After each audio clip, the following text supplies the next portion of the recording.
Yagbido balo, yọmọ ni ó tọrí tó kọ ìfìdó, agbido balo. Yagbido balo, nọmọ ni ó tọrí tó kọ ìfìdó nàdó, agbido balo. Nọmọ ni ó tọrí tó kọ ìfìdó, agbido balo. Mọ́nà ni ó tọrí tó kọ ìfìdó àpọ̀, agbido balo. Mọ́nà ni ó tọrí tó kọ ìfìdó, agbido balo. Mọ́nà ni ó tọrí tó kọ ìfìdó àpọ̀ náà, agbido balo. Yagbido, Alo, mina agbido, alo, tìrì pápá tìrì jòrò.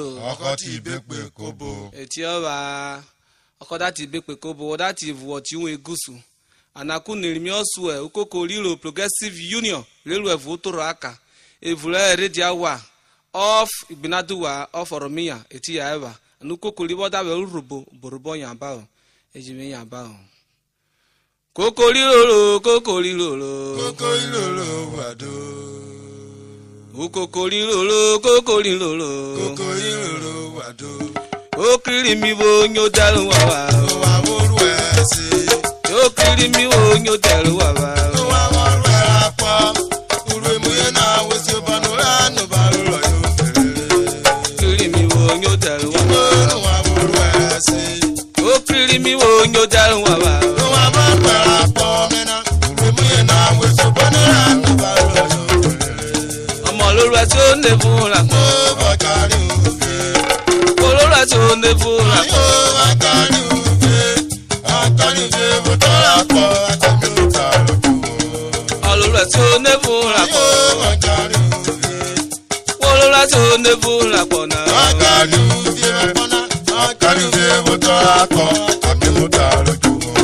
olóru mímú ló tọ́ ra pọ̀ Akari oja.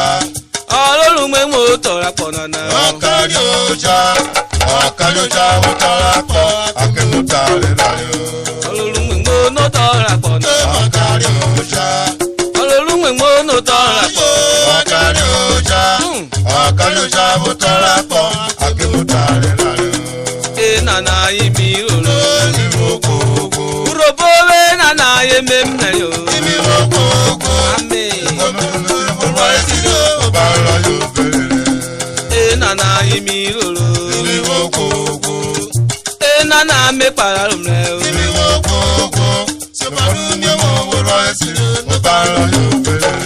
Kokoriroro.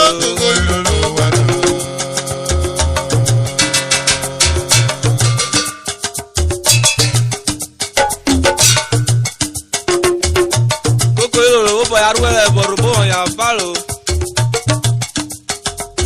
Obo de kurie ku wa wigo tunwe. Wo lo mo ya aye da be yoro. Eh Moses. Yarwa. Usi kalulo sirilolo boralo. Usi kalulo sirilolo borale.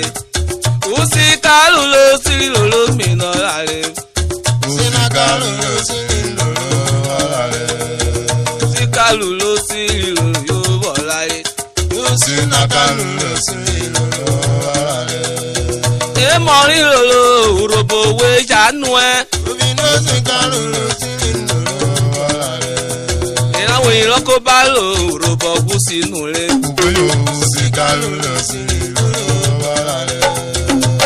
Kú kókó ìròlò kó mẹ́tì wó bọ̀wọ́. Èèfọ̀ kíra pẹ̀lú àrùn ẹ̀ náà ìyú bí ìyí wó bọ̀ yọ.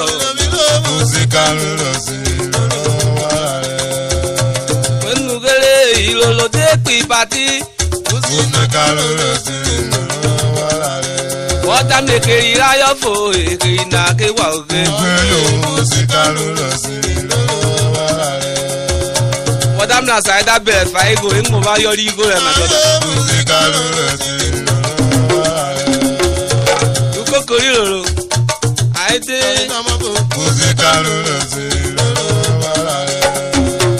Ọ̀sẹ̀ wẹ́ yóò ní wọ́n dé kòbòló nù rè. Yẹ́wó kéré mọ́ ayé wẹ́ yẹ́wó ké mọ́ dẹ̀wọ̀ kọ́ mọ́. èkì wá gbogbo kúwọ́kọ̀ náà wí kò bá sí lèkì náà ṣe ìyàwó débìlì rò ẹtí dé Músíkà lóró sí ìlú ara rẹ̀. nínú ìyọ̀ ní owó sí ra rẹ̀. Músíkà lóró sí ìlú ara rẹ̀. ẹ̀kẹ́ fọ́fọ́ ìròrò ń gbólé yọ.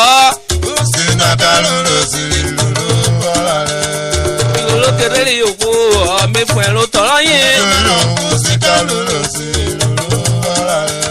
ọ̀dájú kó yàgàyàgà ìròrò lè yòówù ẹ̀ ọ̀mà ké. Músíkà lóró sí ìlú ara rẹ̀. ìròrò kedere yòówù ẹ̀ kó ọjà wó bọ̀ yẹn bẹ́ẹ̀. Músíkà lóró sí ìlú ara rẹ̀. aniki no na ina yara ojo nyagawo Músíkà lóró sí ìlú ara rẹ̀. kacha to ta iroro yiwe nwe onwuru ko nu woko kina Músíkà lóró sí ìlú ara rẹ̀. adata ne gbe gbogbo iroro ru kacha no ki oso da ipo na re we biko Músíkà lóró ya abu to ko ni ta bebe ara rẹ̀. eji so da ipo koko iroro Músíkà lóró sí ìlú ara rẹ̀. oye wo ke mi e gbaru su koko na oye Músíkà lóró sí ìlú ara rẹ̀. Mr. Sunday Udugba aka Erin Kariku Músíkà lóró sí ìlú ara rẹ̀. amuwi elukori agboride edonubiri Músíkà lóró sí ìlú ara rẹ̀. ayi president ukoko na ọgbọ ẹgba ugbo Músíkà lóró sí ìlú ara rẹ̀. oye ìwọkẹ Mr. Andrew Edafinori ayi vice president aka wẹsẹ kakọ amuwi osokoro ọsẹ oye ìwọkẹ Mrs. Dokas Ikwibawẹ aishaleti oye ìwọkẹ Victoria Ikama vice lady Mrs. Juliet Edafinori general secretary Mr. John Omonigo Ọ̀yọ́ Totaru Koko na Mr. Joseph Ikuma Ọ̀yọ́ Yọrigo treasurer Sylvester Ikwibawẹ committee chairman Ọ̀yọ́ Ikayo Mrs. Caroline Eduweye ayi financial secretary Osieberigo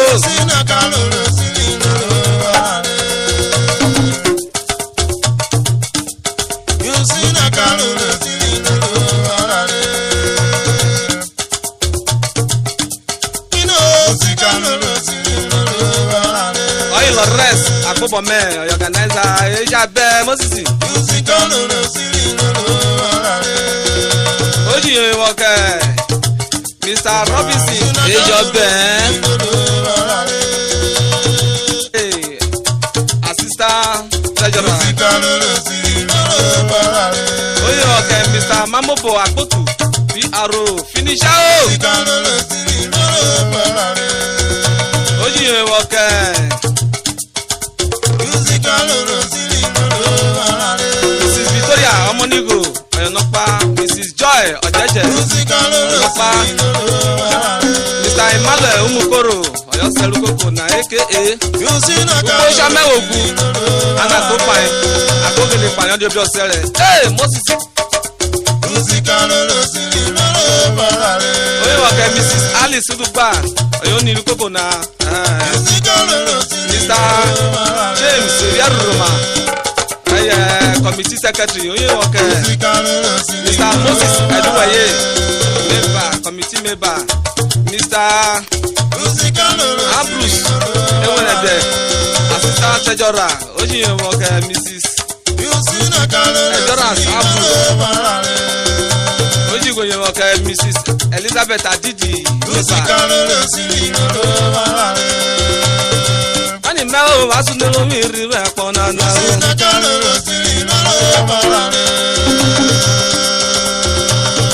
Hey, what is it?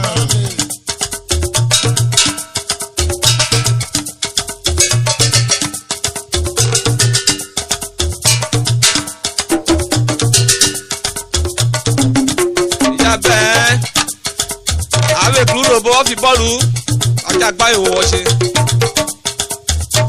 Oye wọ̀kẹ́ Mrs. Helen Egba ni meba ero mi se na meba oyin oke Saji Wilfred meba oyin oke Mrs Esther Saji oyin oke Mr Victor Omo Igo oyin oke Mr George Otaku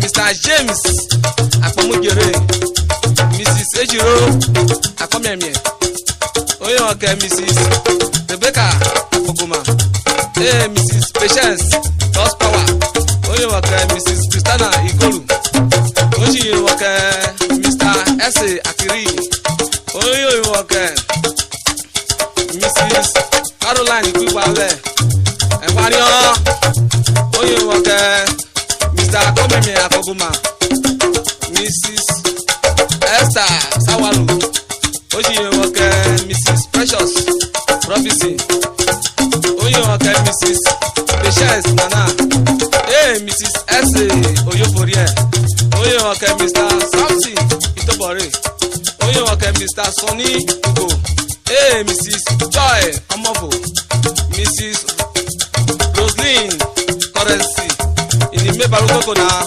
awo ke bone tumuku ejalo ife jotero eloro wanu ayanu ijama ni eloro na iro na kaka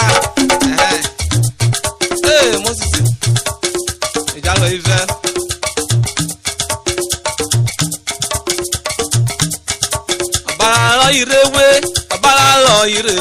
abara irewe nenu abara irewe wali yokunu wato kokwe baralobo na rewe wali yodanya okokwe baralobo na rewe abara irewe ogane kawo no mo je abara irewe wali yokunu wato kokwe abara irewo yodanya okokwe wo jaje ogane me won video kure ba ko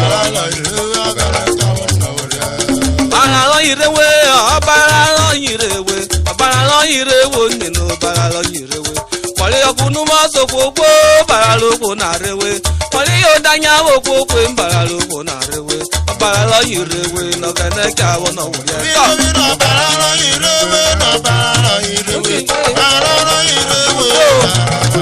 wọlé ọkùnrin mọ́ sọ́kòkò baralobo wọ́n kọ́ dé bùkátì ẹ̀ kó bí kú èé.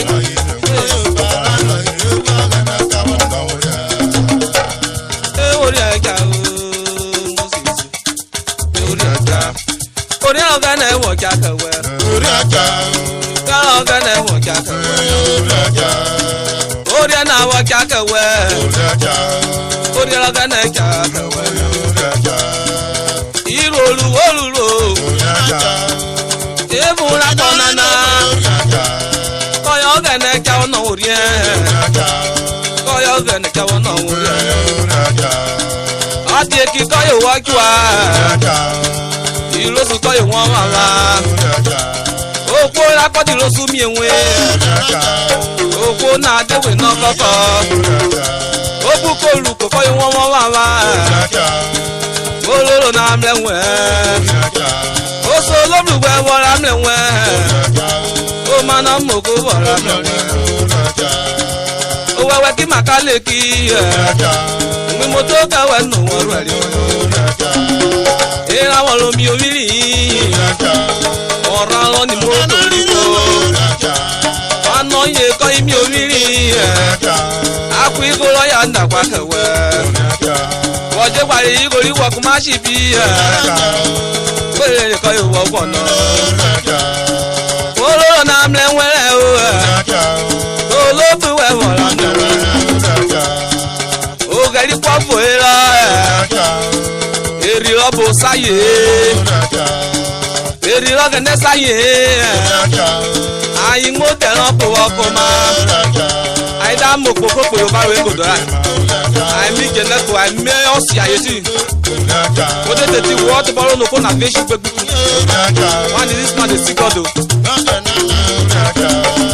o de mo popo no pesi mi re obonrin e anerin ere to na emo ko ti o ku igogo yo kebru ami ku igogo kan o de mo rugbo e wa isopo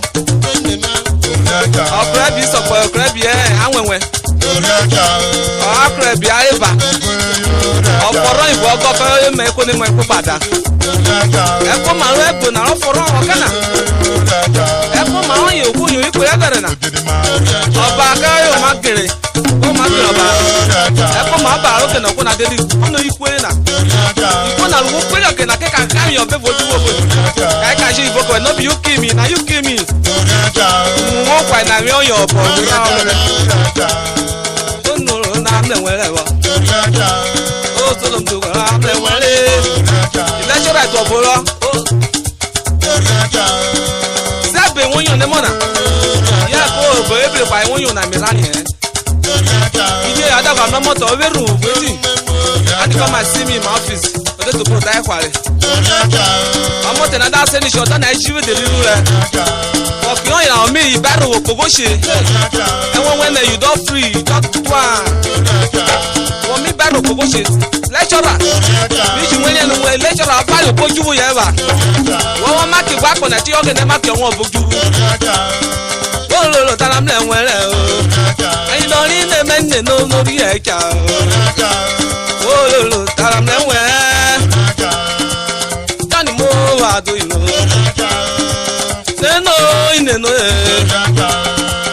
èkìrí fọ́nù ṣeré èkìrí ọ̀fàdé dápà fẹ́fẹ́ ayélujára yìí rẹ̀ yóò ta ọ̀ṣàlẹ̀ ọ̀ṣàlẹ̀ rẹ̀ yóò ta ayélujára yìí ìfọ́nù kọ́yà wọ́n control where you dey come and see me so place it's not good o my brother ọ̀tá ní ọ̀kadà mẹ́rin go tell you the wetin dey happen ọ̀tá ní ọ̀kadà dey blow. Asunelo mmiri wẹ̀ náà o. Ó ní ọ̀gá mẹ́wọ̀n jákèwé o. Ee Moses, onye nwoke.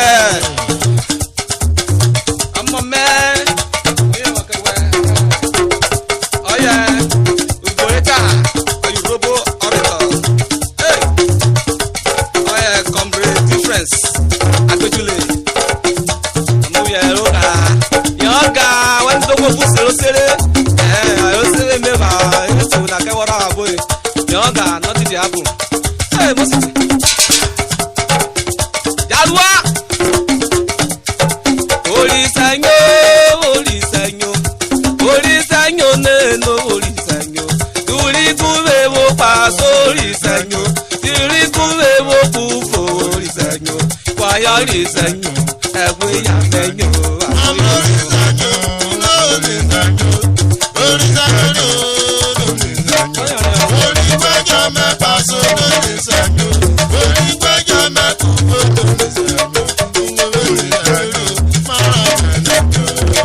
Orisanyo.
Nana ayé dára di flyer.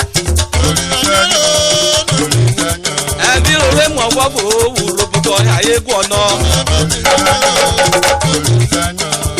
Ọ̀yà ayé gbọ́ ọ̀nà ra yí yòrà kò rọ́yè. Lọ́kẹ́ nẹ́rọ má pọ̀ mojú o ọjà rọ̀ wá rẹ̀ ọ̀ pẹ́rẹ́tẹ́. Ètè wèkìdí ẹ̀kwárí wọn mọ ẹ̀rọ kan yà í nẹ̀. Mẹ́bùdé àánú wọn ti gbé bá o máa gbé. Wẹ́nu gèrègé tí mo tágbẹ̀wẹ̀. Àánú wo máa kó èkó wọn wọ́rọ̀ wá. Ọjà ayé mọ̀mọ́mà. Ọ̀gá ní mọ̀mọ́mà náà ọ̀nà owó bá jẹ́ bẹ́ẹ̀. Nínú kéré bá dàgbà ká ìmọ̀ránù ẹ̀. Ìmọ̀ránù rà ìwé yòókù. Àìdá kàlù yìí ṣípì rà ìyúzò bóyò ọ̀mà gbé. Àìdá kàlù yìí ṣẹ́ẹ̀tì rà ìwọ́jọ́ tọ̀jẹ́nu ẹ̀. Àná òkúrakọ̀ níta yé.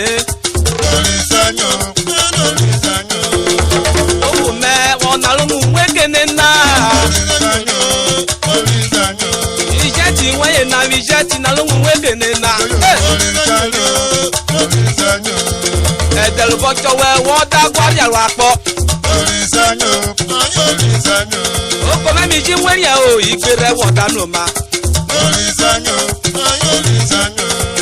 Ibre ọgọdọ wọ̀ dánù ma. Engineer Sule. And music matter sound studio eme dánù na. 24 hours. Nene. Ima. Oko mẹ́ o ọgọdọ wọ̀ dánù ma wẹ́. Ọ̀nẹ́dẹ̀ yẹn na o ẹ̀kọ́ ìwó tó ewu ká. Lebe mọ́tà na mẹ́kàrọ́ yẹn dà. Oyin omi kan yẹn dà o, oyin omi kan wo bá. Gẹ́gẹ́ gbọ́ fo ọ̀rọ̀ tani mi yóò mẹ́. Olùgbèlò ìrànlẹ́ kọ́ yẹn jà tó rẹ̀. Ọ̀fẹ́ sàtáyò ọdún ìwà náà kẹ́kẹ́ mu. Nínú ẹ̀rọ kan wẹ́n ní go live ó sọ̀kẹ́ náà wọ́n máa fọ́ àwọn àṣàlẹ̀ rẹ̀. Wọ́n dá fà kó gbẹ dájú wẹ̀. Oyin wọ̀ kẹ́ sàlọ́kì òkàrẹ̀ isi. Àyùrùbẹ̀ yìí nì ẹ́ olùkú ròbéṣì. Ọyẹ rògbò music prophet. Ọdẹ rẹ̀ kú ó sí pọ́tà fún ẹ̀. Ìkọlù ma. Neno. Iwo to da lórí sẹ́nà ìkọ̀wé kíkè lóró. Àánú pẹ́ jọ̀rọ̀ tó fún ọkọ̀ ìmí sódà lọ yé bọ̀. Kílèlè. Oníṣẹ́ wo tẹ̀lú rògbò lọ́rẹ̀ náà ó máa. Àsìnà lórí mi náà ó èjì náà.